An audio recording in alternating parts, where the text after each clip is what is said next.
Okay, everybody, welcome back to the EquiScience podcast. Today we have very special guests. We're with the wonderful people from Mad Barn. They're not only a supplement and feed company, they also provide horse owners with an extensive list of educational content. And they truly are, a huge reference in terms of science-based nutrition. So today we have Priska, Fran, and Scott. So let's just take a couple minutes to get to know you guys in that order. So Priska, can you tell us a little bit about who you are and what you do at Mad Barn? Sure. So I did a PhD at the University of Guelph looking at nutrition and insulin resistance. And now I'm Director of Research at Mad Barn. Hi, everybody. I'm Fran. I'm one of the veterinary nutritionists on the team. So I do a lot of different diet balancing and diet consultation with the nutrition team. And I also help out with the high performance team and doing some content creation with the YouTube videos that we put out. Yeah, I'm Scott Cieslar, the founder of Mad Barn. And yeah, I guess I'm the one that started it. We got an amazing team put together. You get to see a few of the, Fran, one of our, I think, 4 veterinarians, and Priska, one of the 7 or 8 PhDs we have on staff that help you guys with the nutrition program. So it's fantastic to have everybody together. Yeah, awesome. So I've had the chance to meet a bunch of your staff, and it's just a wealth of information. I'm a huge fan of your educational content. I think that in the past years, I've been following you for, very closely, and it's just the resources are incredible for horse owners everywhere. I mean, basically, you're my personal Wikipedia. I could Google anything, any topic about horses, and Mad Barn will have an article on it with resources and references. It's just such a wealth of information, and I'm personally a huge fan. Maybe that makes me a little biased, but so be it. So I would really like to start with the basics. I think that it's really important. We do have time to go in depth about equine nutrition. So I think that it would be really great to just start with the basics and just kind of lay the groundwork for equine nutrition. So can you guys, or one of you, tell me about how exactly do horses differ from other species and their specific needs? I'm talking about how exactly do they digest, and what are their fundamental needs in terms of nutrition? Yeah, Elisa, I guess I'll field this one, and we'll let the experts take over after this. But they're a herbivore. I mean, we all know that. Which people, it's funny. You say, well, horses just eat grass. Well, they actually eat a wide variety of things outside of grass, and actually sometimes things that aren't considered herbivorous.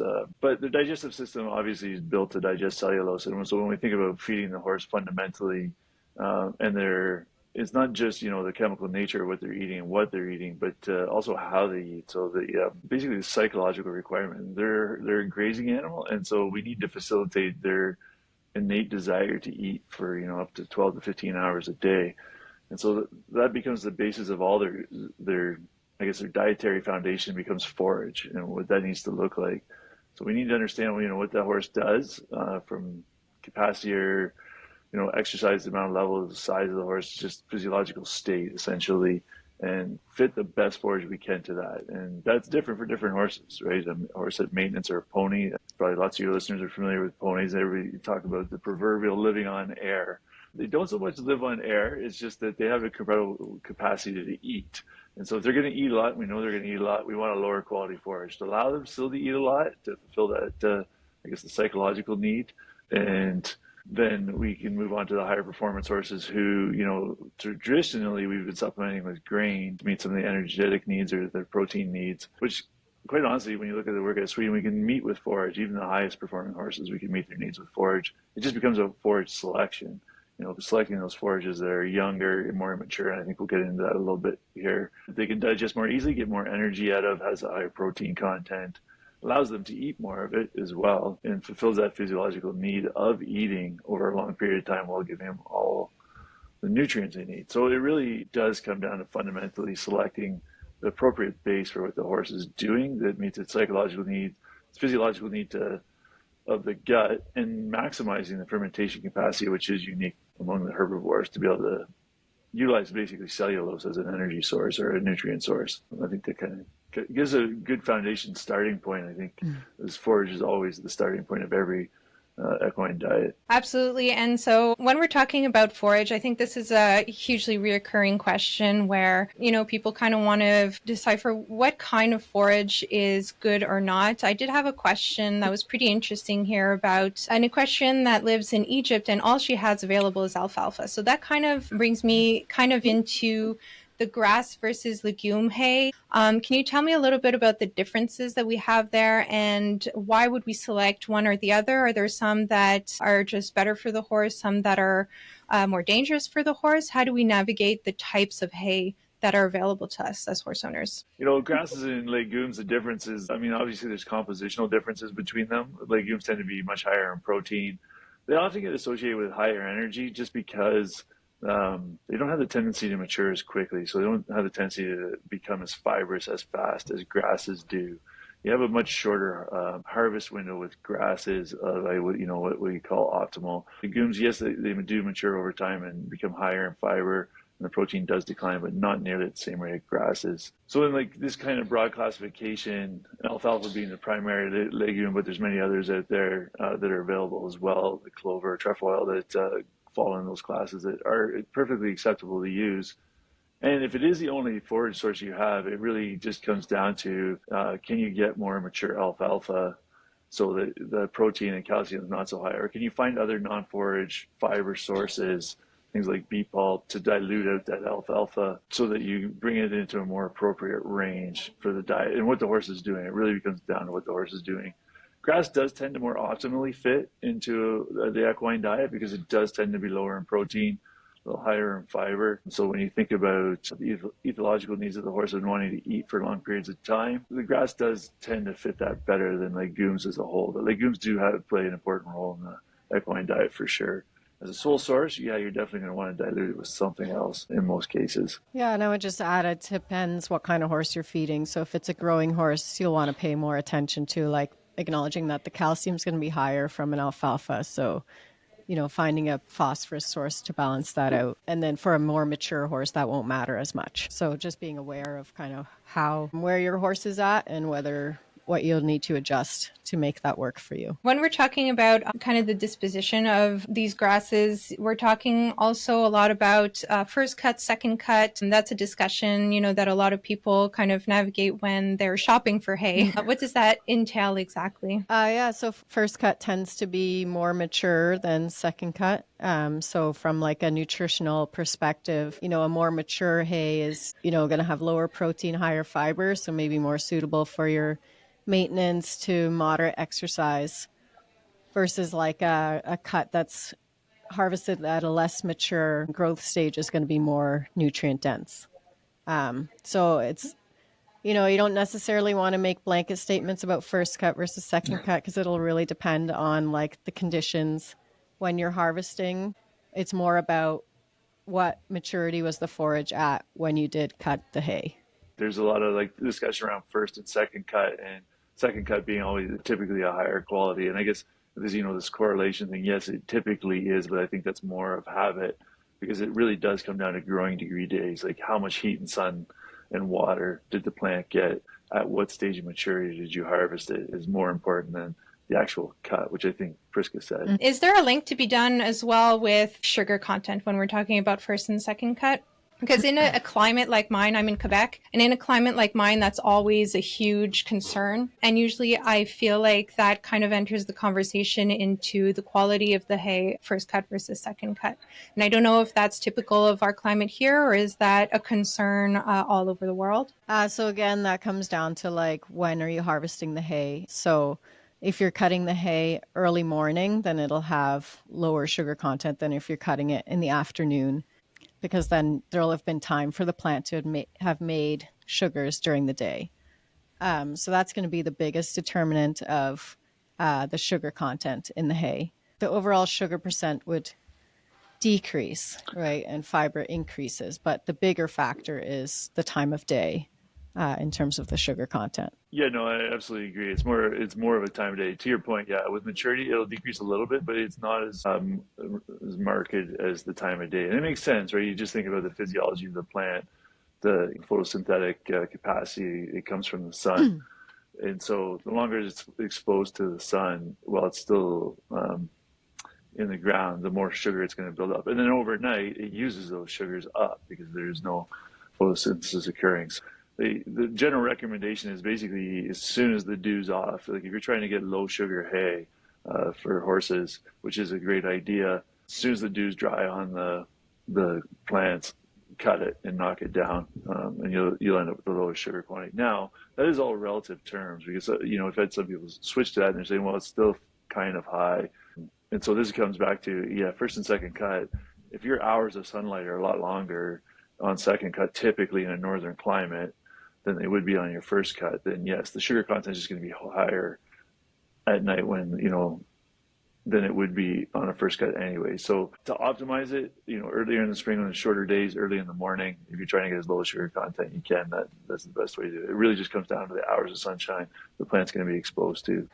So that kind of leads me into a question about fresh pasture. So I think that there's a lot of horse owners that do depend on fresh pasture for their horses' nutrition. And is there any gaps in knowledge that we need to understand that's important to understand about horses that live off just fresh grass? Whether a horse is on a pasture-based diet or hay-based diet, ultimately they're on what we would call a forage-based diet. And certainly horses that rely or are solely on a forage-based diet and not receiving kind of really any other kind of feed commodities or concentrates or grains or anything really aren't going to be meeting all of their vitamin and mineral needs. And so that's kind of a big thing for us to pay really close attention to. For, a lot of horses are on a very forage-based diet, and then we come in and say, there are going to be some gaps in this horse's nutrition, and how can we balance that appropriately?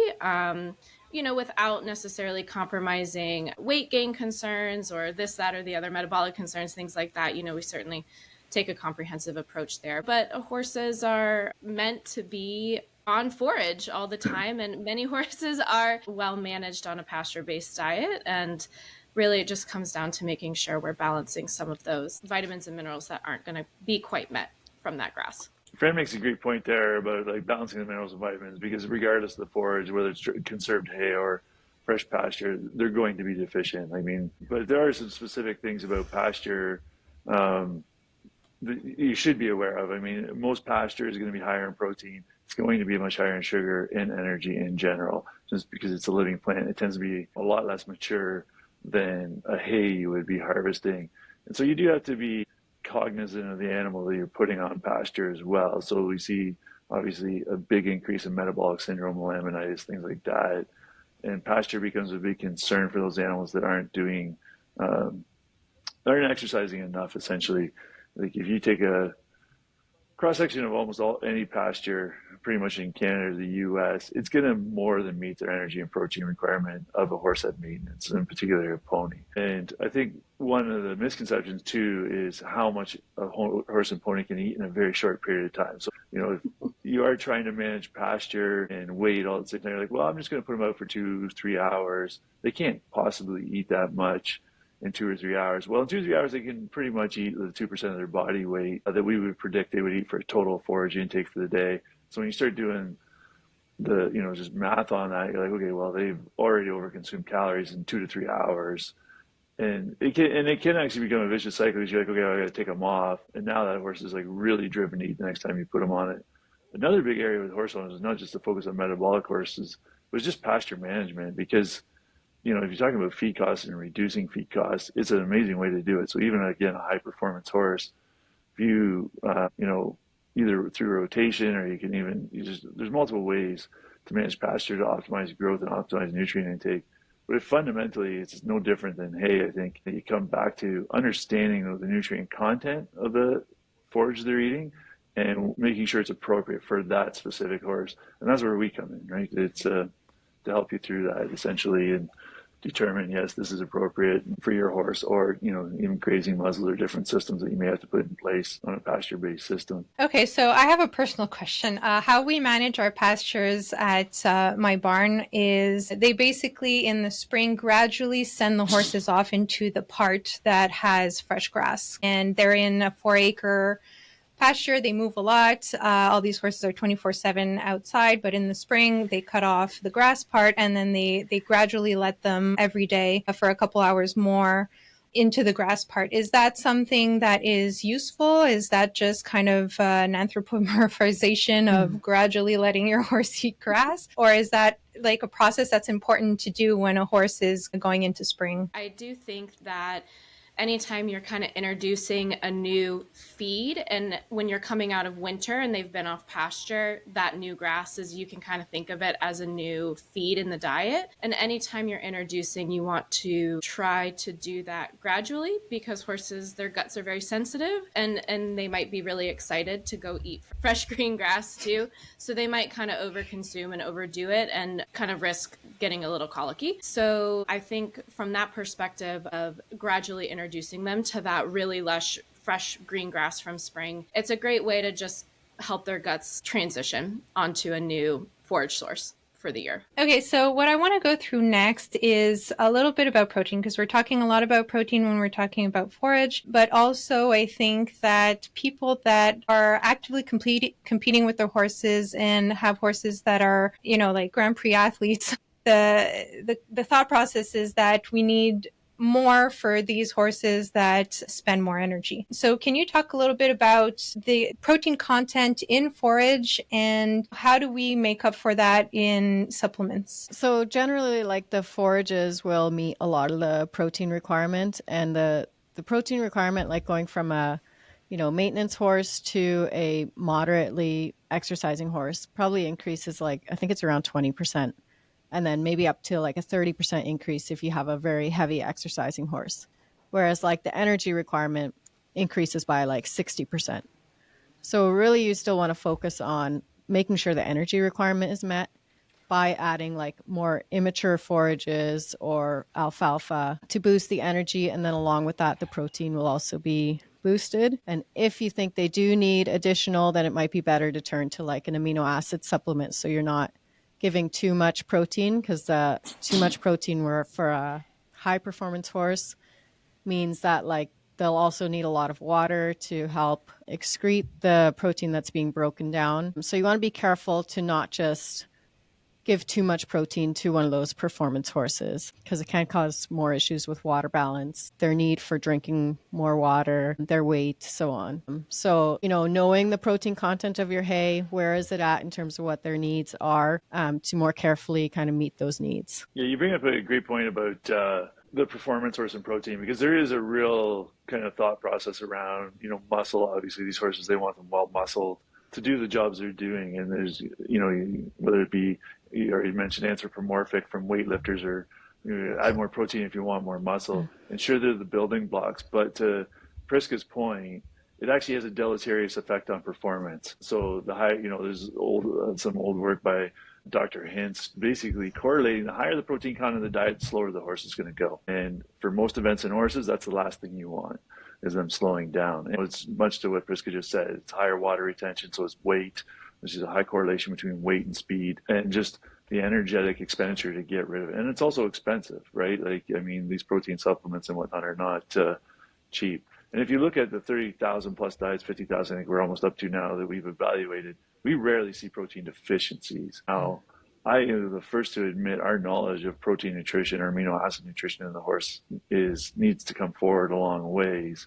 Given that large of a data set that's exceeding the protein required that much, you question whether a lot of these protein supplements are really needed at all in the horse. Like, if you want a super easy rule of thumb, like a gram of protein per pound of horse, you'll know you're well covered. There's no way there'll be amino acid short unless it's a horrifically imbalanced diet, but even that would be hard to put in place. So it is a very easy rule of thumb. Anything over that, and you're probably well into the excess portion, and you want to be trying to cut it back and not add more to it. So I feel like, and this is a totally personal opinion without having any in-depth knowledge of equine nutrition, but I feel like horses are pretty good at regulating themselves. And so if a horse is doing more activity, we'll probably just eat more. And I think that there's a lot to be said about 24/7, free access to forage. So it kind of begs the question of where does the need for grain come from, and why has that over time been introduced into sport horses? And just kind of some people really put a lot of importance in grain and feel like it's mandatory for horses that are working a lot. You make a great point here about regulation and increasing intakes. From the maintenance horse, they're basically just over maintenance of light exercise to heavy exercise. The horse compensates just by eating more. So you don't actually need to change the nutrient concentration, which means you don't need to add anything. You just need to give the horse access to whatever it was eating and let it eat more of it. I mean, I think we all know from personal experience, you're like, I'm going to make a New Year's resolution and go to the gym. Well, you go to the gym, you're like, why am I hungry all the time? Well, it's your body's way of saying, you're like, you're now burning more calories, you need to eat more. Well, the horse has the same mechanism, right? It knows it's burning more calories. Often that thing goes off the rails too. Sometimes we get a little carried away with how much we eat, and horses do as well. But from, a very basic standpoint, yeah, like unless you're getting into the extreme high ends, and even then, forage selection is all you need to change. So you bring up a great point about, well, why do we feed grain? I mean, I would probably argue if you look historically, we were just feeding really low quality forages.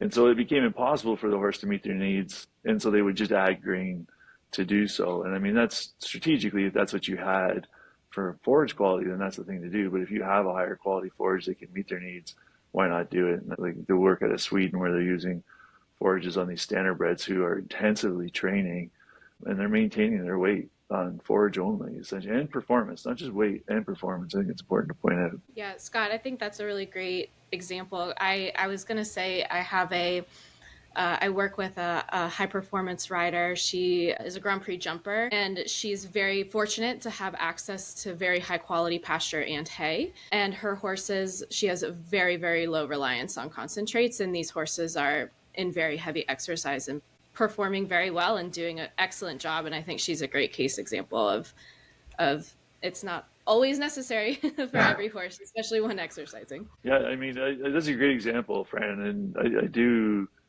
think you see the trend. Like you see more people kind of shifting towards like, yeah, we can go to more forage. Because when you just think about all the benefits, I mean, there's just so many of them. It's really hard to pick it down. The only downside I could possibly pick of that is just transporting. If you're going to a lot of different places, is taking the forage with you. It's bulky, obviously, but from the horse's perspective, there really is no downside to that going with a forage diet. So it's our own comfort, the only downside, I think. And I think for most people, honestly, the comfort that their horse is doing better, has better gastric health, better gut health, and just health overall is, that makes up for it anyways, for the extra work it is. Let's talk about nutrient density. So when we're talking about protein energy, I know that we've touched a lot about this, but nutrient density, I think, is a concept that's very important to know, especially when you're choosing the supplements that you want to give to your horse, especially when you're analyzing your hay. What kind of information can we give horse owners that are kind of navigating through the extensive menu of supplements that exist, and why nutrient density is so important to understand? I guess it depends on like the goals you have. We know that like all forages are going to be deficient in vitamins and minerals. So feeding all horses a source of like concentrated vitamins and minerals is going to be required. And then beyond that, like, do they need any more protein or energy? And instead of like looking at a feed, you could look at commodities like beet pulp or alfalfa pellets to kind of boost that, or oils, where you can kind of tailor it more to, okay, we know the forage quality is this, we know my horse's needs are not totally met. How can we kind of tailor that specifically, knowing that like the vitamin and mineral density is maybe not very high on forages versus like the protein and energy can be sufficiently supplied in most cases. It's pretty interesting too to talk about density, because like ration balances are a popular thing. And so people are like, well, it's, a 2 pound or 1 kilo feeding rate. So it's really not a lot for a horse. But if you look at Erica McCown's work with insulin dysregulation, even those which, traditionally were considered nutrient dense compared to a compounded complete feed, are causing problems with insulin deregulated horse, because 2 pounds is enough, because there's a lot of filler in there when you're looking at it. So when you get down, like to Priska's point about having to add in minerals and vitamins, doing it in a much more dense form is going to be healthier ultimately for the horse. Not just these insulin dysregulated horses, which there's enough of those around now, But even, for every horse, to give them a more concentrated form it would appear as better for overall health for all horses. And is there situations where you could get kind of a saturation of that concentration, in the sense that, like, we like to fill all our horses with the best supplements, but at some point we know that you're just wasting your money because the body can't assimilate it. Is there kind of a way to navigate through that as well? I mean, if you take minerals, for example, right, like as you increase the trace mineral intake, it doesn't matter which one you want to talk about. Iron, like, we talk about iron because it's oversupplied just naturally from forages alone. There's like zero need to put supplemental iron into a horse. But as trace mineral intake goes up, percent absorption goes down, right? This is that regulatory mechanism they have but net absorption continues to climb. So it is a diminishing law of returns in terms of percent absorbed. It's going through the diet, so you will get higher and higher amounts of excretion, but your net absorption still does keep climbing. So it is very important that you have the diet balance and you're not just overfeeding, because yes, you can get too much. And iron being the classic example of some of the association, and it's not 100% clear what the association is. We just know that there is an association between insulin and too much iron intake. And what that absolutely means in total health still isn't 100% clear, but we do, clearly getting too much is not good. And so again, this is why we offer, part of the reason we offer this service of doing a complete balance. And we talked about the tools that are available, the feed bank that's available, about fully parameterizing feeds, because feed tags simply just don't have enough information on them that you actually know what you're giving your horse in totality. So forage first is the most important, because that's the most abundant source of nutrients your horse is consuming. And then look at the supplements and totality of what that means to the horse and what they're consuming, and get that balance so that we're not overfeeding nutrients in excess, because yes, eventually they do become harmful. It's it's interesting. They take iodine, for instance. The deficiency in excess is the same, and essentially will induce goiters in horses, people too, for that matter. And a lot of them are the same when you look at them. Not as clear cut as iodine in all those cases, but one is as bad as the other, not having enough or having too much. Mm-hmm, for sure. So it's kind of like finding that sweet spot of nutrients of according to what your horse needs, and according to the environmental factors as well, I guess, when you're talking about what the horse is doing and the environment it's in. Is it in a stall? Is it 24/7 outside? What kind of exercise it's doing? So those are all factors that are really important to take into account. You guys offer feed analysis, and on the website, for anybody's information, they don't only give you information on their own feed. They have a comparison tool. So they have huge database of all the feeds, or most of the feeds that exist, and you're able to compare the nutrients that are inside and see exactly what you're giving your horse according to what kind of feed you choose to give. And I think that's, to your point, a very important thing to keep track of, because there is such a thing as giving too much. I think just from a practical standpoint for owners, if you're not really sure what you're feeding, or what you're feeding, but you think I give a grain and I give a hoof supplement because my friend does, and this person gives this type of supplement, and you start looking at the label and looking at the ingredients. If you're seeing a lot of things overlap, you see zinc in all of them, or see copper in all of them, and you're not sure, is this really necessary? Am I already meeting these requirements? Reaching out to, whether it's someone from our nutrition team or another nutritionist to help you balance the diet, I think is the best way to go. To just, more is not always better. So, from a cost perspective, and just for the health of that animal too. Don't be afraid to, kind of dive into that and look and kind of educate yourself on what are you actually giving and what's in there, and then getting help when needed. It's pretty interesting, actually, you mentioned that, Fran, because I honestly think, we sell supplements, obviously. There's no hiding that. But I think our nutritionists probably spend more time taking supplements out of diets than they do putting them in, quite frankly. Yeah, I think so. Yeah, and it is a really fun, I always find those diet analyses really rewarding when you have a whole slew, and then I can, say some of these are redundant, or we can replace these 3 with this one, and really kind of consolidate and simplify. Owners are usually excited about that, because it's I'm saving them some money too. So So Yeah, no, I think it's really easy to start getting crazy about what you're giving your horse and just kind of, navigating that by yourself. So it's really important to have support from a professional and a specialist, because nutrition is really important, I think, for our horses. And it's just, you need extensive training to really understand all the processes that go in the horse and according to what you're giving them. So I think that just soliciting an expert is absolutely the right way to go if you're not sure about what you're giving. I think, as you said, there's an ocean of types of supplements that we could give. And I think that a lot of them kind of bleed into fads, unfortunately. First of all, I just want to get a grasp of what is it exactly that we should be looking for in nutrient deficiency, and what can horse owners kind of see as signs, first signs to be like red flag, something's going on. Maybe I should rethink my horse's nutrition. I know that there's probably a million examples of this, but just like an overall kind of bell that should be ringing for horse owners when they should be investigating a little bit more on nutrition. I'm gonna jump in on top. I know Fran's ready to go. I can just tell. Like, the veterinarian is just wanting to.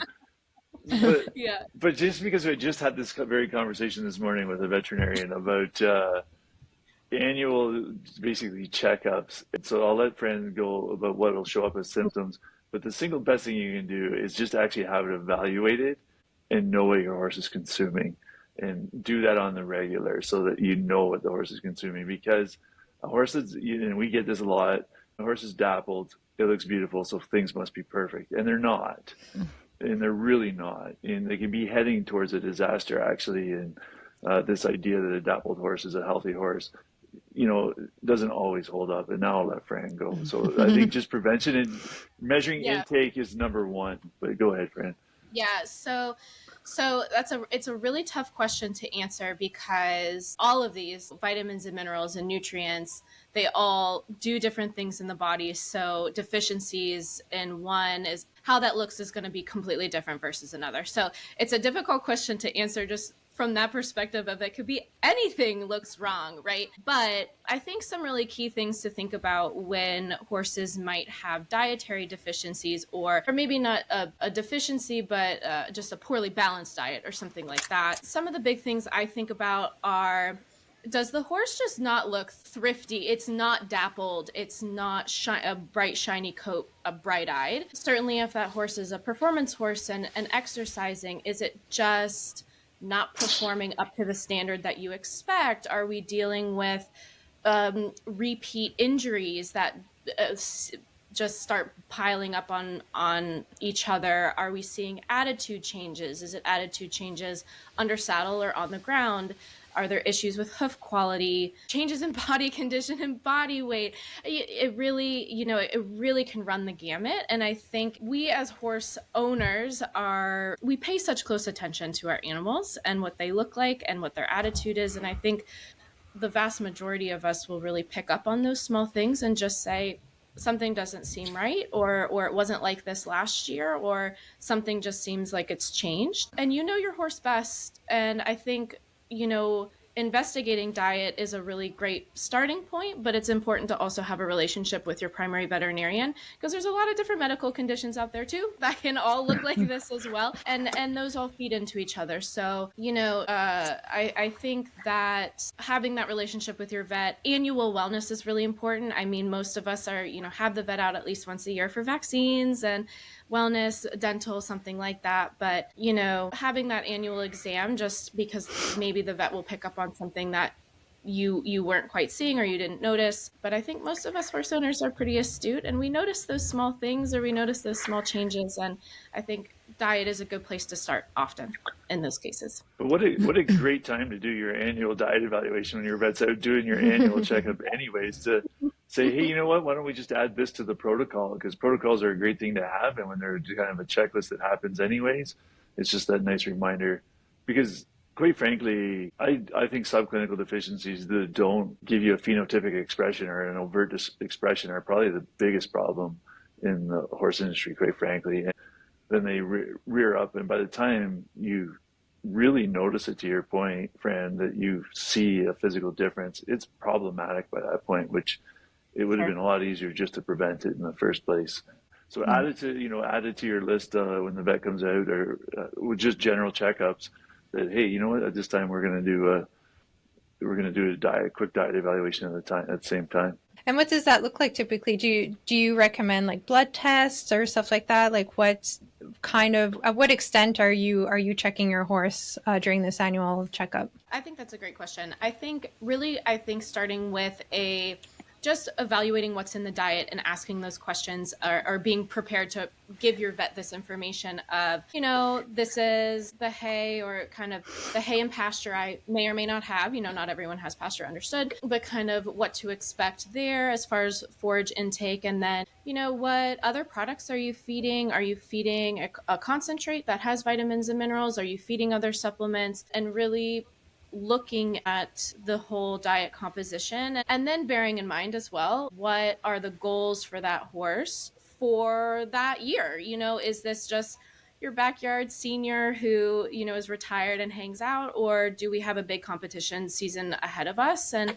making sure that the diet that we have is suitable to meet that, that horse's goals. But I don't necessarily think you have to start with blood work or a lot of extra things. I think you can really just start with, what is this horse eating, and does that look balanced, and then go from there. Certainly, if there is a concern, you can do some additional diagnostics, and those can look at, there's been many different kinds depending on what you're looking for, but doing additional diagnostics as needed. But start with the diet and just, what is that horse eating? Let's dig into blood work.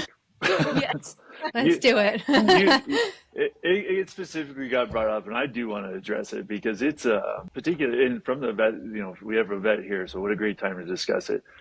If you look at the work out of Germany, I forget her name, the researcher that compiled all this work, and looking at serum like copper, zinc values, they have no correlation to actual status in the animal. So all these mineral profiles we are running, because we do get a fair number of them coming in, well, we have a mineral profile, what's that mean? Or, zinc is high, low, whatever, we need to change it in the diet, is a bit reductionist, because that's not how it works. And there actually isn't that strong of a correlation to the serum value and the actual status of the animal. Now, something like selenium is better, but zinc and copper not, but yet we routinely do them.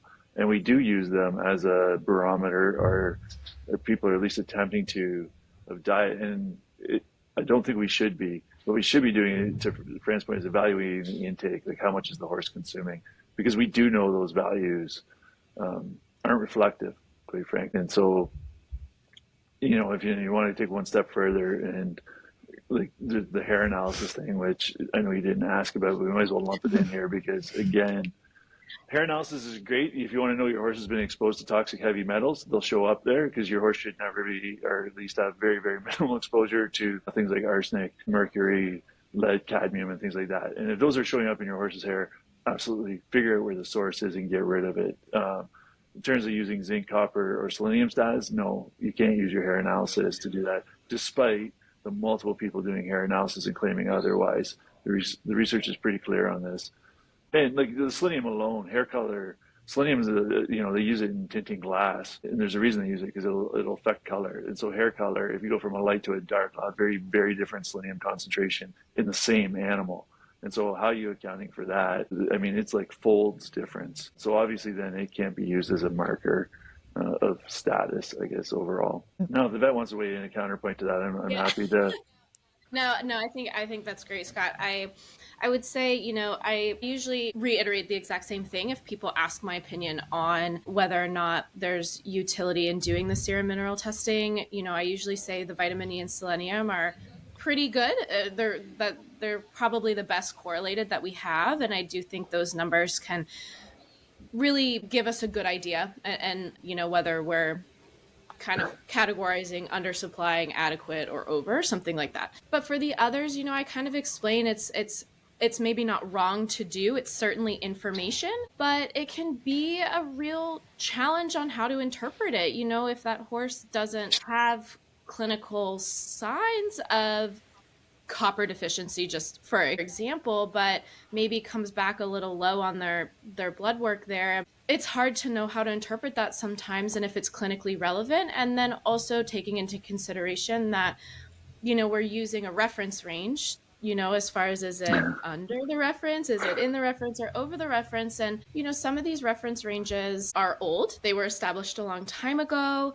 And a lot of reference ranges come out of like a single breed population. Like they use thoroughbreds to establish their range or something like that. And we know there are a lot of other breeds and there are a lot of other breed differences. And that's been established in small animal. There's different reference ranges for different things for certain breeds of dogs. That's just an example that comes to mind. So sometimes it's hard to know how to interpret that and fit that into your whole clinical picture. And I do think it muddies the water sometimes. It's nice if you pull the blood and you see everything falls right in the middle of your reference range. That looks amazing. And you're like, and that might make you feel more comfortable that, we're not seeing a deficiency or excess or something like that. But it's tough. But I never say it's a wrong piece of information to have, but it does, at least in my opinion, I find it hard to interpret or incorporate into my plan in many cases. So maybe you could help describe, what is a reference range and how do they come to a reference range? Yeah. So my understanding, at least for most reference ranges, is a particular lab will take a population of individuals, whether that's horses or whatever. But in our case, horses, they're going to take a population and they're going to decide what that size of population should be.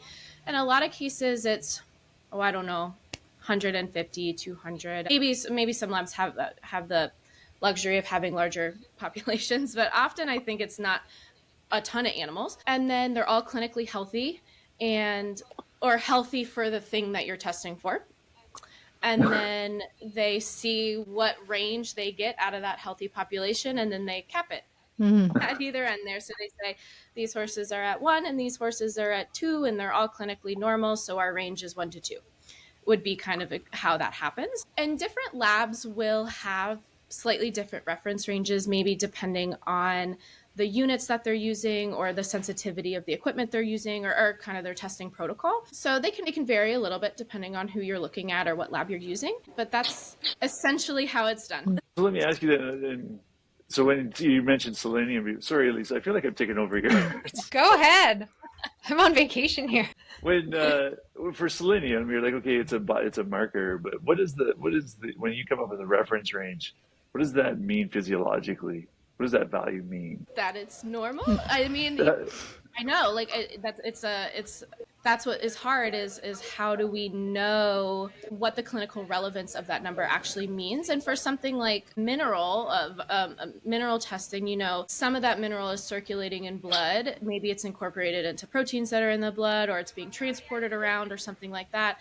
But what's circulating in the bloodstream, which is where our sample comes from, out of the blood, that might not be representative of what's in the tissues. And certain tissues might accumulate certain types of minerals more because they have those proteins or whatever. So it might not be at all what's representative of what's actually in the tissues. So sure, we have selenium circulating in the blood and we test for it and we see that it's normal based on our reference range or not. But what's actually happening in the rest of the body? Yeah, I think it's important to point out that like the reference range is a statistical thing where like they're dividing that group into 3 categories of like low, adequate, high. But then whether you'd get the same difference in levels of like for selenium, the antioxidant proteins that it's involved in, which is really like what you want selenium to be doing. Does the normal level of selenium match up with the normal level of that antioxidant? And really, like, what we should measure is, like, the antioxidant in a tissue. But obviously that's, a harder test. So that's why we turn to the blood test. But whether we can really rely on that measure is a harder question. So are you indicating that we do the serum because it's the easiest route versus just avoiding the most accurate route because it's a little more difficult, or? I would say so. I mean, from a practical standpoint, for mineral testing, for example, the 2 main ways you can do it is blood, whether that's serum or whole blood. And then the other, which is more of the gold standard, is a liver biopsy.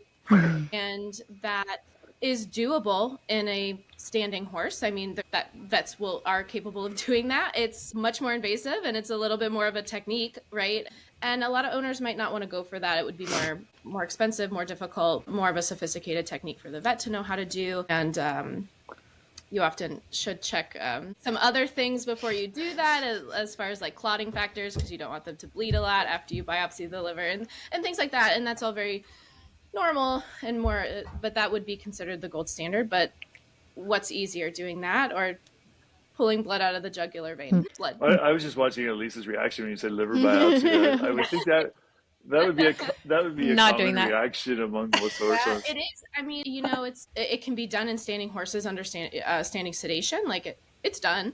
You don't need to like lay them down or do a surgery or anything like that. Like you don't, but it's still that's a much more significant procedure than just sticking a needle in a vein and getting a blood sample. I think you bring up the point here of, it's a lot easier, convenient, and faster. And we love numbers, I think, and we love things that look at, you made the comment earlier, when everything lands in the normal range, we love that. And particularly lab results and how they present them, I think, cause owners a lot of unnecessary distress. Because as soon as it falls out, Priska made the point, it's 3 categories. And as soon as it falls out, that causes, you're like, oh my goodness, why do I have a low and high? I guess the point I was getting at is that really, I mean, maybe it points you in a direction, but there's no physiological tie to those numbers per se, or not a direct tie anyways. And so you have to be careful interpreting them and interpret the whole picture. And then, take a step back and do a diet evaluation. Okay, am I confident the horse is consuming enough, whatever?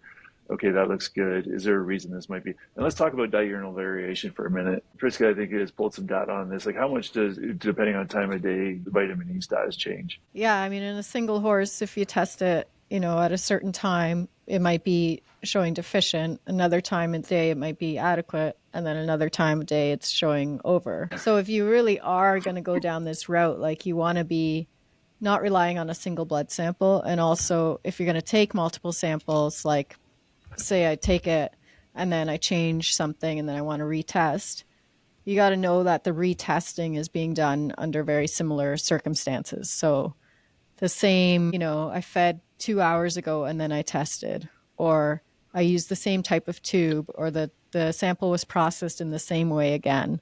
Like, you need to be sure that those details are being treated the same, so that then you're more confident in like what change you're seeing is related to the change in the feed you made or whatever.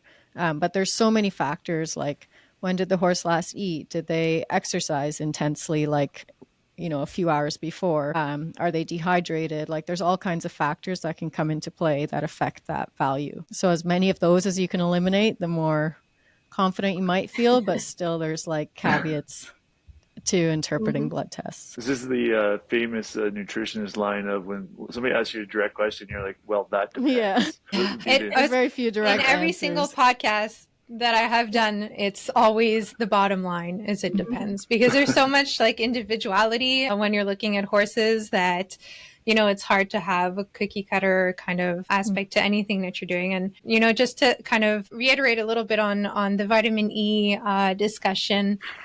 So what I'm hearing from you, Scott, is that rather than relying solely on this test that may or may not be pretty arbitrary, depending on, which numbers that you're basing yourself on, you're better off just kind of quantifying the amount of each of these supplements that your horse is getting, or each of the concentration that your horse is getting. And I have a personal experience with this where I've been testing my horse twice a year, every year for the past 3 years.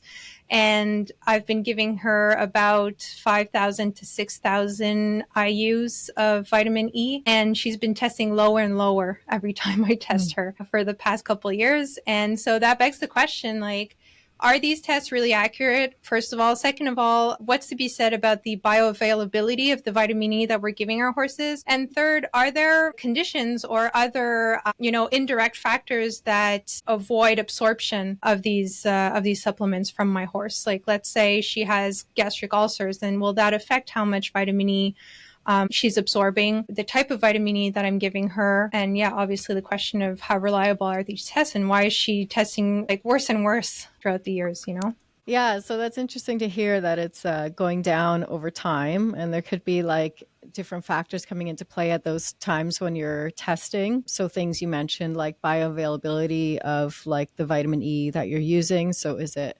natural or synthetic? Do they have enough fat in the diet as well? So if they're a lot of hays, sometimes are quite low in fat. So if it's you're giving hay plus like the vitamin mineral plus additional vitamin E, it could be that there's not quite enough fat to help absorb the fat soluble vitamins like vitamin E. So in some of those cases, you might want to try, adding a fat source. You could look at, instead of using a powdered vitamin E, using something like W3 oil, which is an oil supplement that is high in natural vitamin E. And so you might see that helps boost the absorption a little bit. And then you're getting into the kind of normal range. Like we've talked about, what does it really mean if your horse is like slightly deficient or whatever? If you're not seeing the like kind of clinical signs of a vitamin E deficiency, it could be that, they are actually getting enough to like meet the functional needs of the horse in terms of having enough vitamin E in their muscles for antioxidant, that kind of stuff, but you're just not seeing it in the blood. So I think to Fran's points about the reference ranges, like there's probably breed differences in terms of like transporters, enzyme expression, all those kinds of things that haven't been researched enough to make any blanket statements. But I think it would be fair to say like there's differences in absorption of certain nutrients. We see easy keepers being much better at, assimilating fat than hard keepers. So I think, it could be a fair hypothesis that some of these mineral absorption things, vitamin absorption pathways are also slightly different between breeds. And to that end, like, because I think just in conversation with you at different times, Priska, you mentioned something like 30% of horses were coming in low, even though they were getting more like high levels, actually, I think, of vitamin E. Yeah, I mean, so things like when are you sampling, like time of day, or it doesn't necessarily mean that physiologically the horse has like a deficiency that's going to be impacting them. It just means that in that blood sample, the level is slightly low. And there can also be, sample handling factors that more of the vitamin E is getting degraded between when the sample is taken versus when it's being tested. And some of those details, like they're never recorded, so you don't necessarily know them enough to address them or to keep them consistent between sampling periods. So that there's just some inherent noise in taking these samples and getting a value that you can't necessarily take into account. But again, it comes down to physiologically, like ideally you'd be taking a muscle sample instead of the serum sample. So why is that? Like, where's vitamin E acting on? Like, so when you just talk about these things generically, where's this mode of action occurring? So vitamin E, like to my understanding, is in every cell of the body. Its main action is to protect the fat layers of the cell. So like the outer cell membrane, but also within the cell where there's lipid layers of like certain organelles or whatever. So it's protecting those fats from being damaged from like oxidative stress. So if a horse is exercising a lot, they're going to produce free radicals, which can be damaging to certain components, including the lipids in the cell. And so it'll be like vitamin E will kind of like neutralize these and protect those fat components. And so it's going to be most relevant to a tissue like the muscle, which is highly metabolically active, particularly during exercise. So you'll want to see that, those cells have enough vitamin E to protect against that negative effect. Or in something like the liver that's metabolizing a lot of fat, you also will get more free radical production. And so you want enough vitamin E in those cells to protect them. Add on to this, I was going to say it'd be fun to do a little experiment with Lisa's horse, and she's open for it. We could do like a 24-hour sampling protocol. Because you said you've been taking it for like the last 3 years. Is that correct? For 2 years, twice a year. For 2 years, for twice a year. Mm-hmm. It's like, is it like a linear decline, or it's just kind of bouncing around? Bouncing around mostly, yeah. Yeah. It was at 95, then went up to 210, and now it's back down to 1 something. Yeah, so back to the data Priska was talking about. I don't know if you're open for it or not. It could be a nice follow-up to this discussion. You could just graph your horse and be like, "Here's my horse," and this is from my experience sampling twice a year versus doing a once an hour for 24 hours straight. Yeah, it's like we often say, you don't want to look at the individual. You want to have like averages, enough horses in a study to look at, averages changing, but there is a lot of value to looking at individual horses as well and like their changes over time. So of course the looking at whole groups is great as well. But when you're looking at kind of the daily shifts or shifts over time, it is valuable to see like what is happening in an individual horse. So that's pretty interesting because at my barn we're about 40 owners, and twice a year they do like preventative care that they call.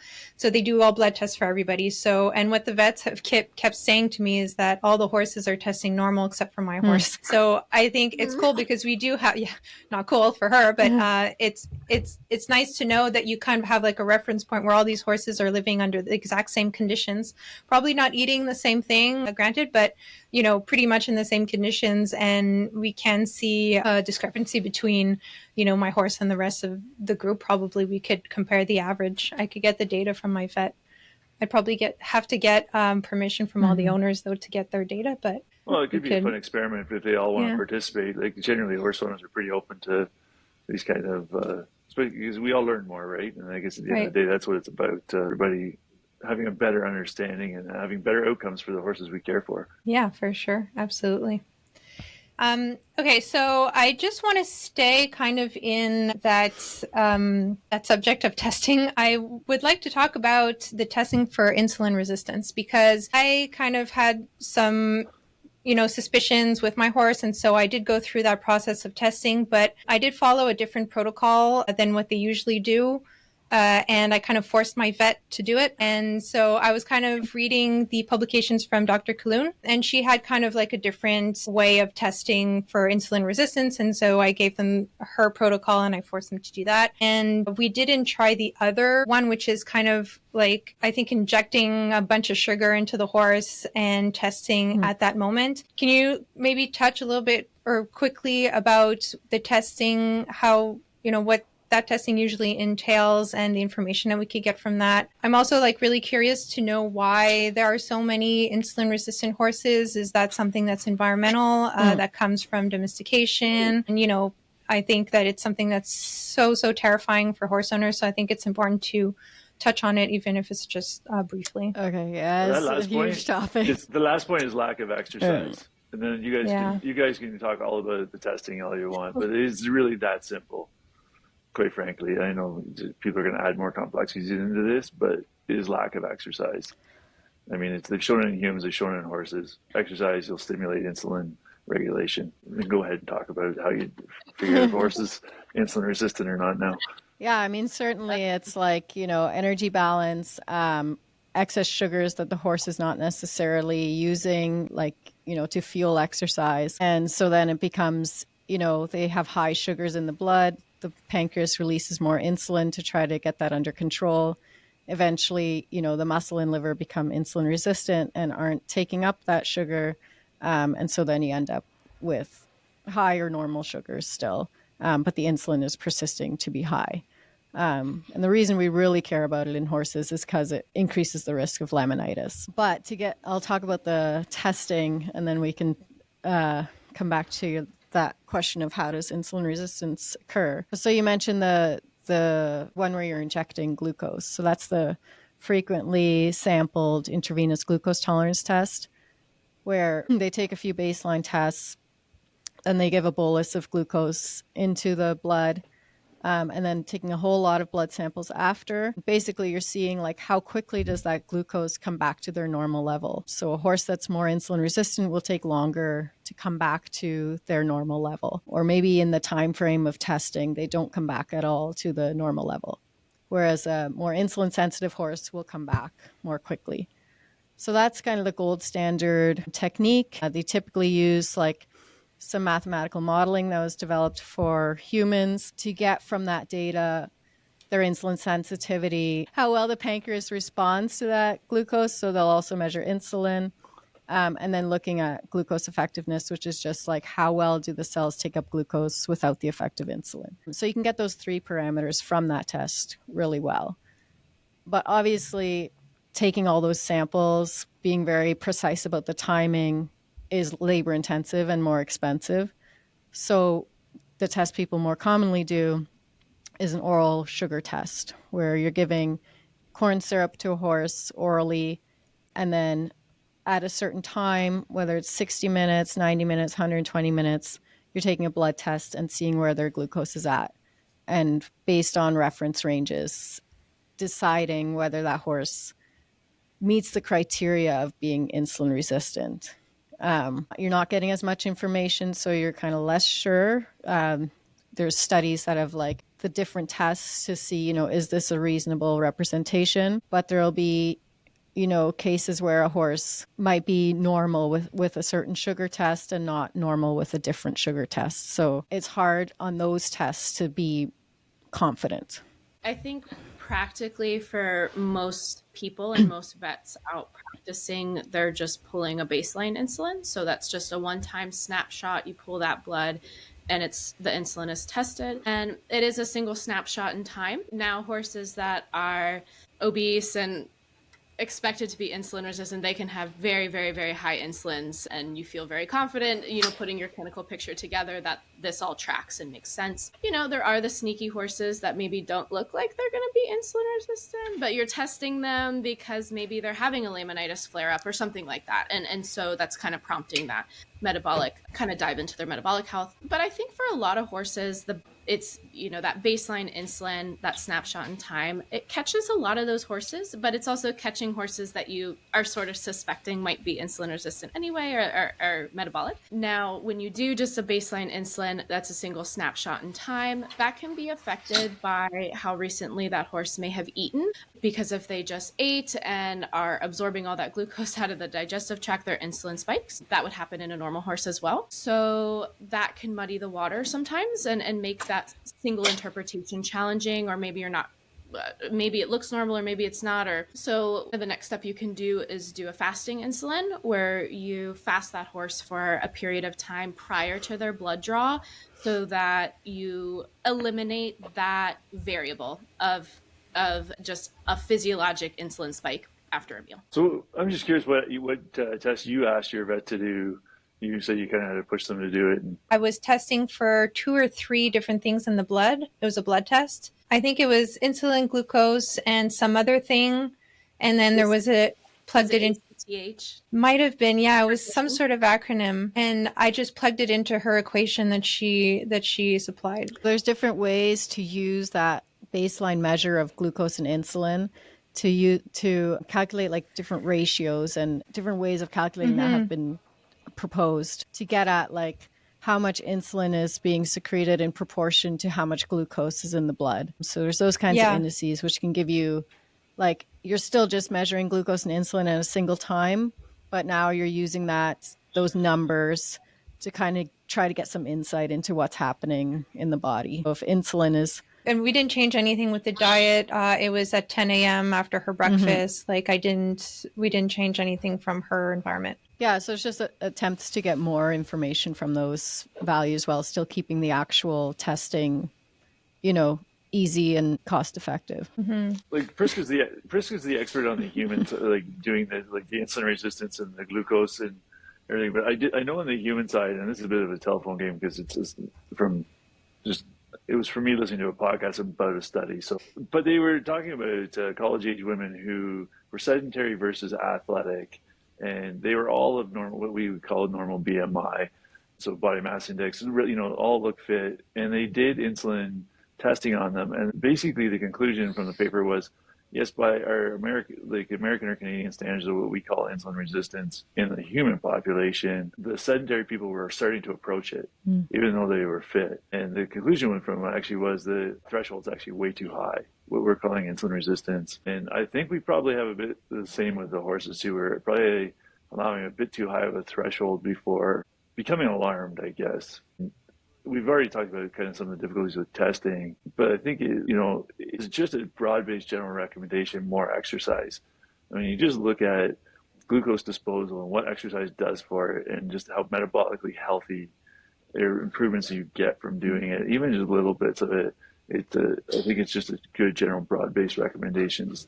If you can do a little bit more, and it's better not just for the horse, it's better for the human generally as well, because usually you're out there involved with it, and I don't think anybody's going to argue that a bit more time outside is going to be better for everybody. Especially if a horse is recovering from laminitis or hasn't been in a formal exercise program from a long time, you might want to start with that, just letting them turn out even on a dry lot, letting them, run around with some other horses, getting them more active that way to start. Because muscle is like the biggest sink for glucose. So if they have an issue with regulating glucose, getting their muscles moving and using up more of that glucose is going to help with their insulin sensitivity. And then I guess that we could go straight into PSSM. Now that we're talking about testing, let's just go all the way. And so PSSM, I think, is a little bit about the same thing. And you do see kind of a trend in horses with PSSM as well. And I feel like it's kind of the same deal where horses are maybe not moving enough. And can you, if you can, explain a little bit about what that is and how we could kind of navigate that problem a little bit like the others as well, with just better nutrition and more turnout?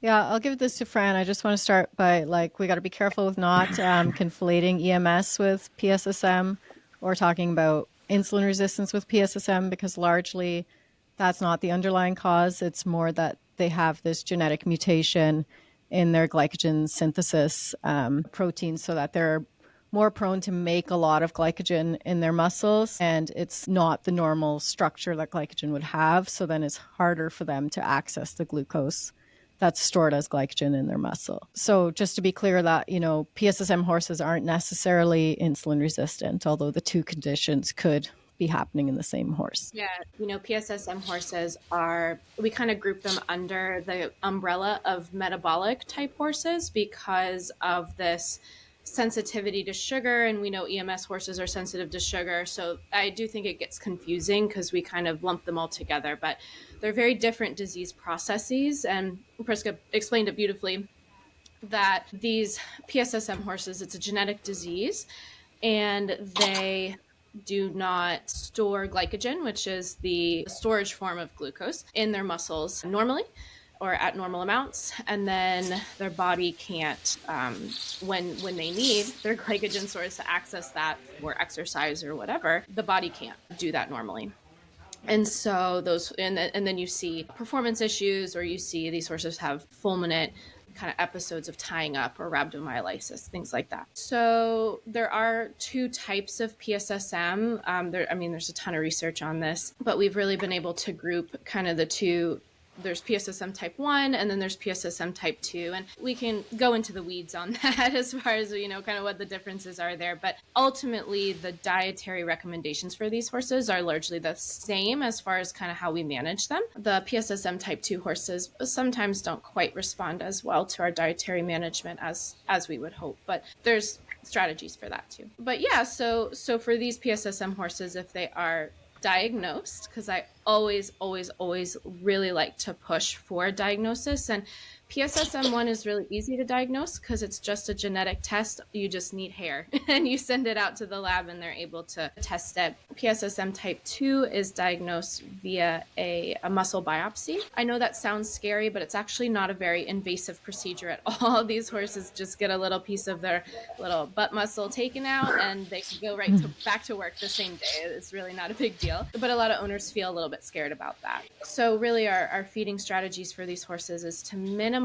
starch and sugar and these carbohydrates because they don't process them as well. And we really try to shift their metabolic focus to other energy sources. And so they're similar to metabolic or insulin resistant horses in that way because we want to feed them this low sugar diet. So it's similar there. But the reasons why are very different. But the great thing about this whole discussion about, insulin resistant horses, PSSM horses, and you just made it, is we want to feed them this low sugar, low starch. is that it's also an amazing diet for your healthy average horse. Yeah, no problem. Then we started this whole podcast with this forage first of, so I mean, it is a great tack to take as a general diet recommendation of, even if your horse doesn't have PSSM, even if it doesn't have IR, focus on the sugar and starch below 10% in the total diet.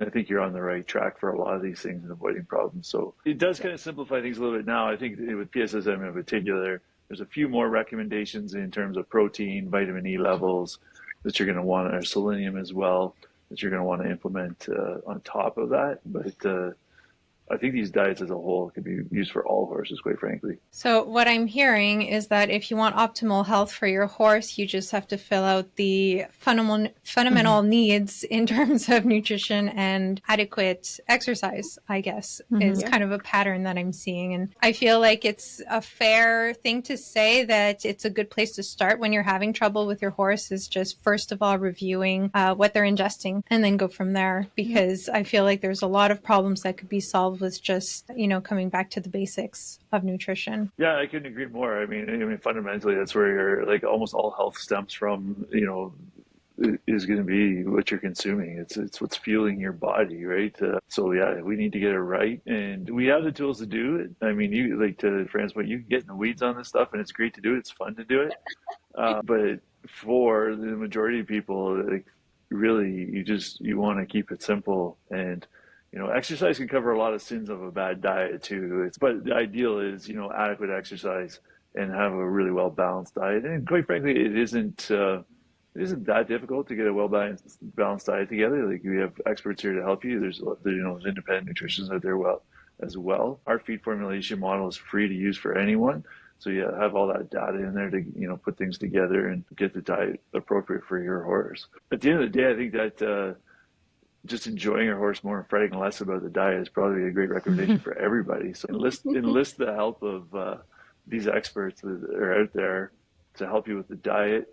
Evaluate it a couple times a year and really spend more time being present, enjoying your horse, and not fretting over the little nuances of, I guess, nutrition and that's what it could be. What a great message. So I'm going to just skip over a couple of questions and maybe just shift that to part 2. But the last kind of sticky question that I'd like to ask you guys about is the whole concept behind natural, organic versus synthetic supplements. I really want to, just kind of clear that up for a lot of horse owners, because I know that I'm a biologist that works in conservation, so I deal with a lot of greenwashing, and I feel like there's a lot of science washing in supplements as well, and in the equine industry as a whole. So can you just go through what exactly does it mean to have natural organic ingredients, and what does it mean to have synthetic components to that? And, is it necessarily a bad thing or just a different way to do stuff? Yeah, so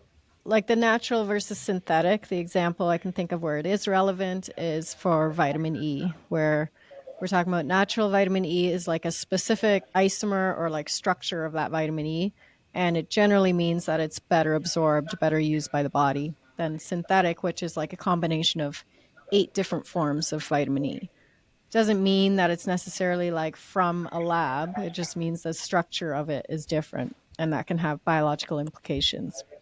But in general, if we're talking about like any other nutrients and saying this is from a natural source versus a synthetic source, the actual structure of that nutrient isn't any different, and it's not going to have any implications for what you're feeding the horse. It could actually be that, when you're refining something from a natural source, that you could be concentrating more contaminants with it. So in some cases, it might actually be preferable to get a synthetic source where it's like 99% pure of that product, of that ingredient that you're after. And then things like organic versus non-organic, there's the traditional interpretation or traditional meaning where it's like a grain is grown without pesticides or herbicides. And, if you go with the scientific literature, like there's not much evidence that there's health impacts there, whether you're going with organic or inorganic feeds. From a mineral perspective, there is differences. So organic simply means that the mineral is bound to a carbon within the compound. So, the zinc is part of a larger molecule that has carbon in it. And generally, those organic compounds are better absorbed from the gut than inorganic compounds. So there you want to look at, the ingredients in the label. Is the zinc coming from zinc oxide, which would be inorganic, or is it like zinc proteinate, which is bound to an amino acid and so is an organic source? And so then if you're feeding something that has organic sources, you're likely going to see more of the improvement in the things you want to see, like improvement in hoof growth or like performance, those kinds of things, because the minerals are being absorbed better into the horse. And so there is kind of the functional effect as well.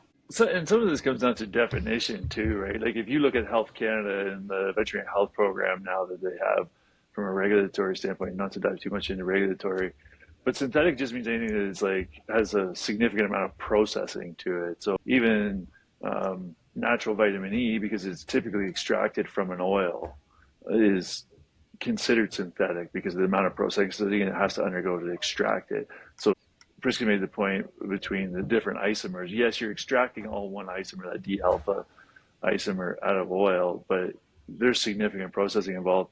You want to take vitamin D, for instance, which nobody seems to talk about. I don't know why vitamin D just gets ignored completely in the horse literature, but it actually comes from sheep lanolin. I mean, what more natural source could you get it from?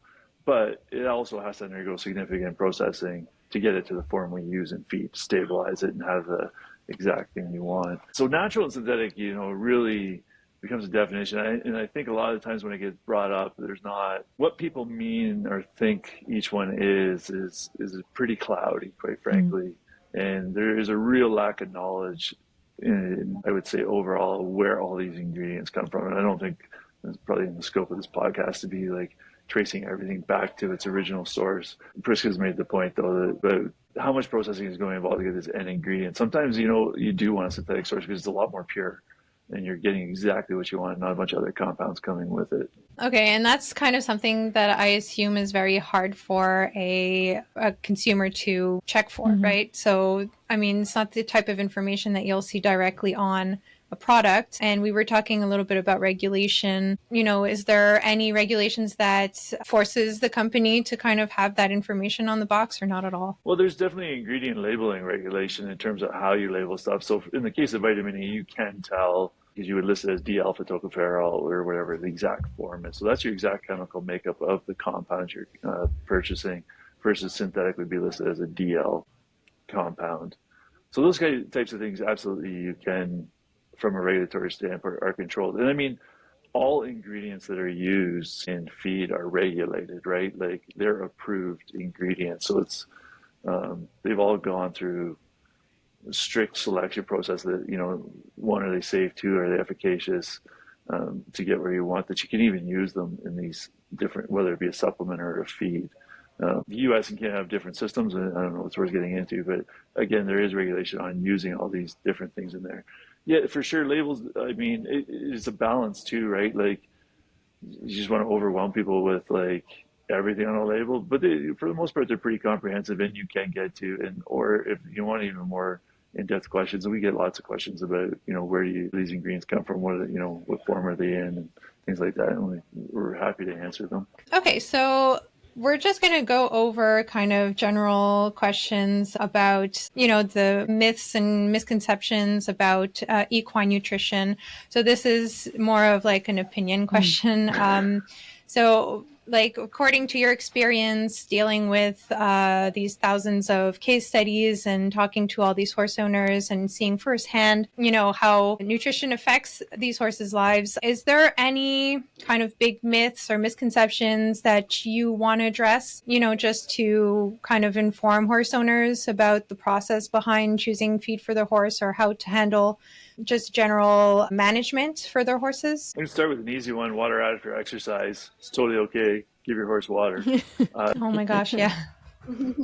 Lukewarm water. I mean, like, room temperature water is the best. They'll drink more of it. It's the best choice, but there's no need to like withhold the water after exercise. I don't know. I think we're getting over that one for the most part.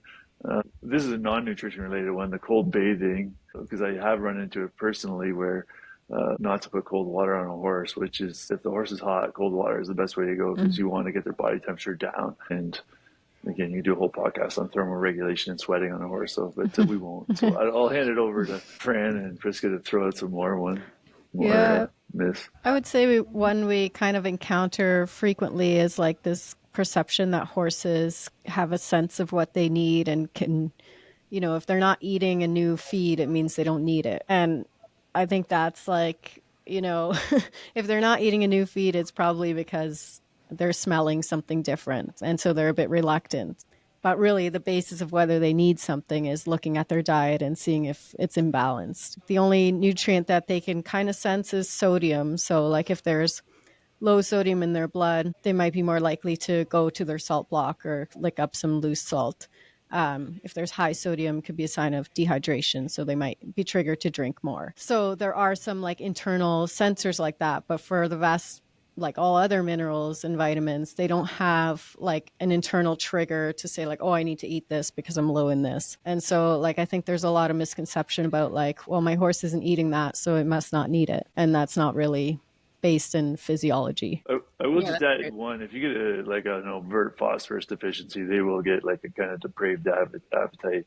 But it has to be severe before you start to see that kind of behavior. I think, Priska, to your point, a lot of people are like, if you see a horse eating dirt, they're like, oh, my horse must be deficient. Now, if it was an excessive amount, I would say for sure you should look into your diet. You should look into gut health, things like that. But it's also fairly normal for horses once in a while to eat a bit of dirt if it's happening frequently. Horses drinking urine, that's usually a key, to Priska's point, it's usually a key sign your horse is not getting enough salt or anything like that. And we see that a lot, right? Just simply not enough salt in the horse's diet. One misconception that really comes to mind for kind of from a vet perspective a little bit is that horses cannot digest fat, and fat's an inappropriate option for the diet because horses don't have a gallbladder. And that's not true. It's true that they don't have a gallbladder, but it's not true that they can't digest fat. They actually will secrete bile, which is the compound or the liquid in the digestive tract that digests fat. They will secrete bile continuously out of the liver. So instead of storing it in a little gallbladder and releasing it after a meal like we do, they're just secreting it continuously. So they can digest fat, and fat can be a really fantastic energy source, particularly for horses that we need to be careful about their starch and sugar intake, or our high performance horses that have a much higher energy demand. Things like that, we'll routinely recommend adding extra fat in the diet, and they handle it just fine. Amazing. Okay, so I'd like to end the episode on maybe a feel-good note.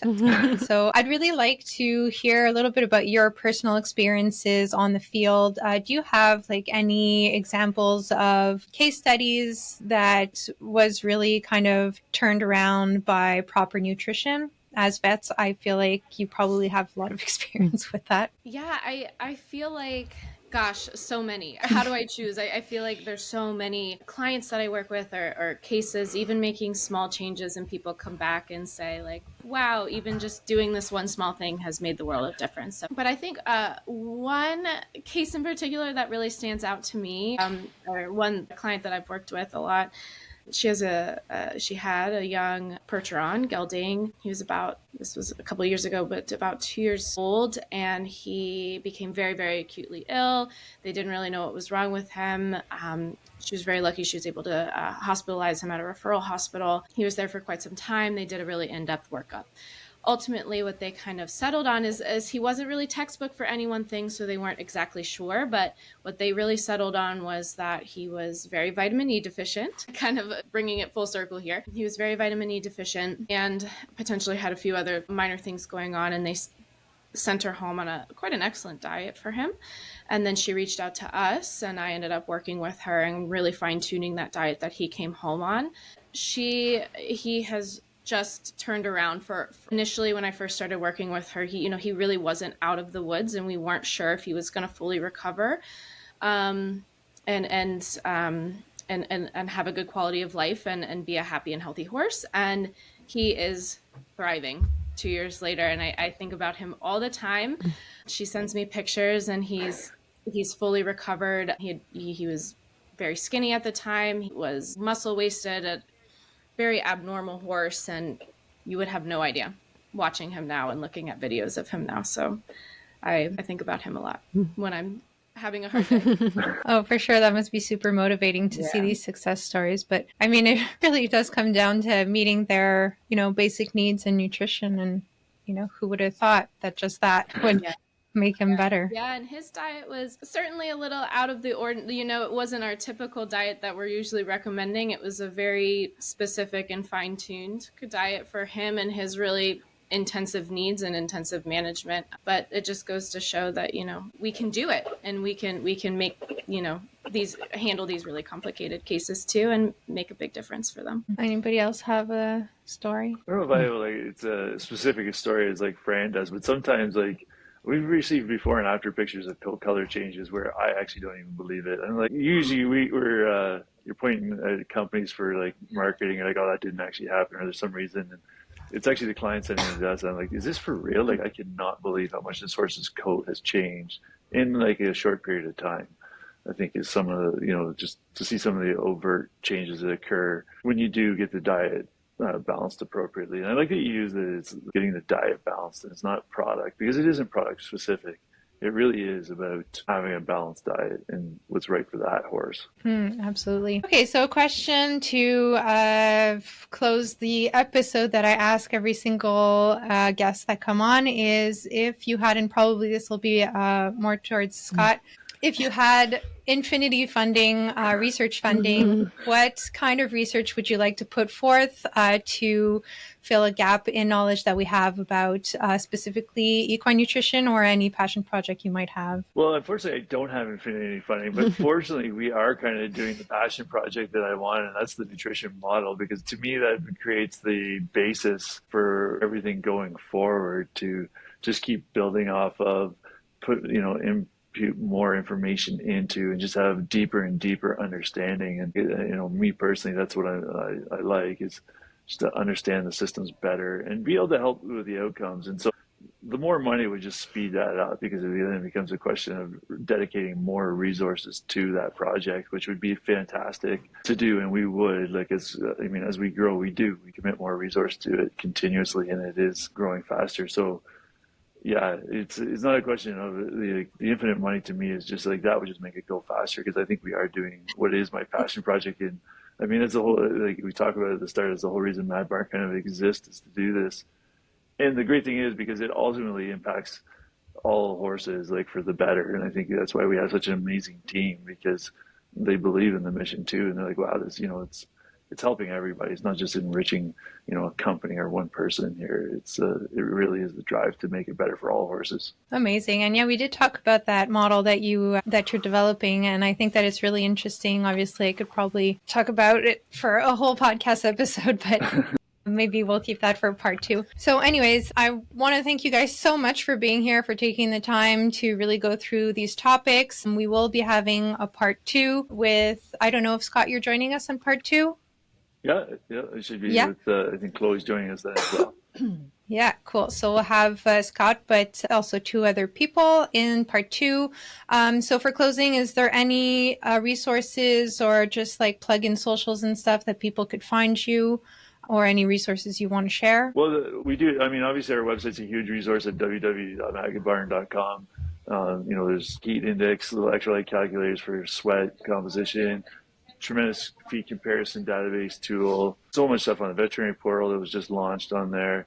But I think more than anything, I want to say thank you to all our customers, since you're giving me the platform to do this, because they're the ones that make this possible. They're the ones that make the research program possible, and we couldn't do any of this without them, and the amazing team that has come together at Mad Barn. Say thank you to them. I don't know if anybody else wants to put anything in there. I'll just say that we are really easy to get in touch with, which is not like a lot of other companies. So if you actually do have questions or concerns, or want to know more, want to balance your horse's diet, reach out in any of the avenues, email, text, call, and you will get a response quickly. So we really love working with everybody. So ask your questions. We're here to help.